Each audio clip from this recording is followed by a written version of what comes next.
Hai semua, apa kabar? Kembali lagi bersama aku, Mami Cinta. Nah, di video kali ini kita akan masak gulai nangka muda yang rasanya enak sekali. Kaya akan rempah dan juga bumbu-bumbu yang pastinya akan membuat masakan ini semakin mantap. Gulai nangka muda ini sangat cocok dinikmati dengan lontong saat hari raya nanti. Nah, sekarang yuk langsung saja kita ke proses cara pembuatan dan bahan-bahannya.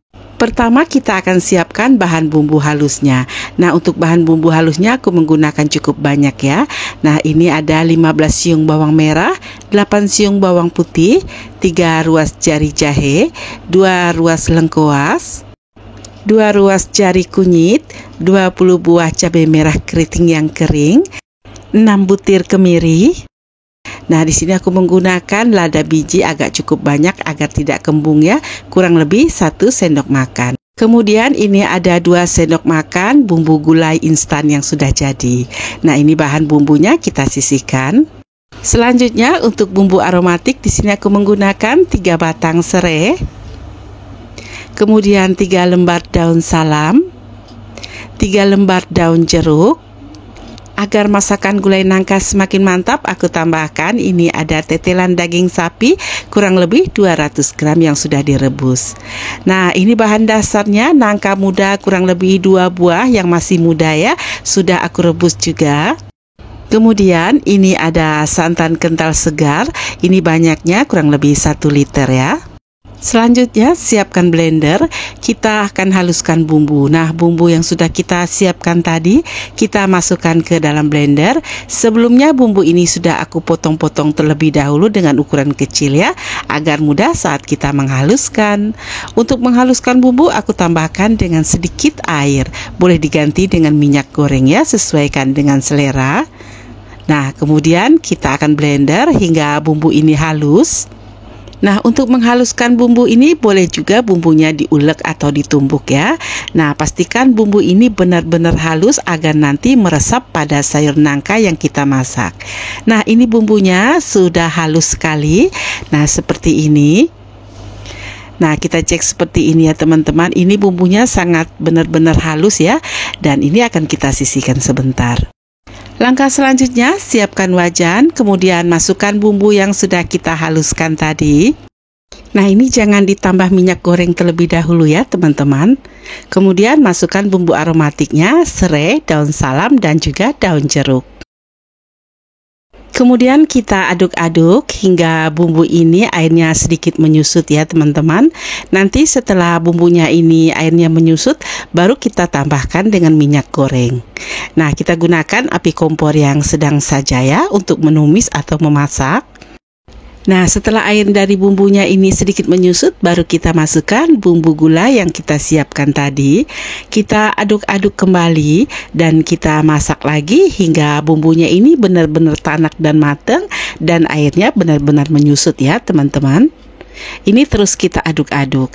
Nah, setelah airnya benar-benar menyusut, baru kita tambahkan dengan sedikit minyak goreng. Nah, kita aduk-aduk dan kita masak kembali hingga bumbunya ini mengeluarkan minyak. Nah, ini terus kita aduk-aduk ya teman-teman, gunakan api kompor yang sedang. Kemudian kita akan masukkan bumbu utuh. Tadi aku lupa menyebutkan di awal. Ini ada 1 buah kembang peka dan 3 buah kapulaga. Kita akan masak kembali dan aduk-aduk kembali hingga bumbu ini benar-benar tanak dan matang. Kemudian kita masukkan nangka yang sudah kita rebus tadi. Nah, ini aroma dari bumbunya sudah sangat harum dan menyengat sekali ya. Nah, kemudian kita masukkan rebusan dari tetelan daging sapi. Bila teman-teman tidak ada atau tidak menyetok tetelan daging sapi, boleh di skip ya teman-teman. Nah, ini akan kita aduk-aduk kembali hingga semua bahan tercampur rata. Nah, ini terus kita aduk ya teman-teman hingga benar-benar tercampur rata semua bahan. Nah, bila semua bahan sudah tercampur rata, selanjutnya kita masukkan garam, penyedap rasa mecin secukupnya, gula pasir secukupnya, dan aku tambahkan juga kaldu daging sapi secukupnya. Kemudian kita aduk-aduk kembali hingga semua bahan ini tercampur rata. Untuk rasa sesuaikan kembali dengan selera ya. Nah, bila dirasa semua pas dan rasanya sudah enak, kemudian kita masukkan santan kentalnya. Untuk memasak gulai nangka yang enak, pastikan teman-teman menggunakan santan yang masih segar ya teman-teman, agar masakan ini sangat enak dan jadi harum ya. Nah, kita aduk-aduk perlahan, ini terus kita aduk hingga santannya tercampur rata dan juga tidak pecah ya. Bila kuah santannya sudah mendidih, ini menandakan sudah mateng. Jangan lupa untuk dites rasa terakhir kali sebelum api kompornya kita matikan ya. Karena bila sudah kita masukkan santan, masakan ini akan sedikit tawar ya.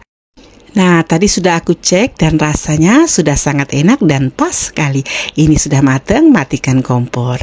Selanjutnya, siapkan mangkuk saji. Kita pindahkan masakan kita tadi ke dalam mangkuk saji. Nah, ini beneran masakan yang sangat enak menurutku. Gulai nangka yang sangat harum, buatnya juga sangat mudah dan gampang sekali. Bumbunya ini sangat meresap sekali pada nangkanya ya, karena nangkanya ini masih sangat muda. Nah, langkah terakhir kita akan taburi dengan bawang goreng. Sayur gulai nangka ini siap untuk kita hidangkan. Nah, sekian dulu video aku kali ini. Semoga resep kali ini menginspirasi dan bermanfaat. Sampai bertemu kembali dengan resep berikutnya. Tetap selalu bersama aku, Mami Cinta.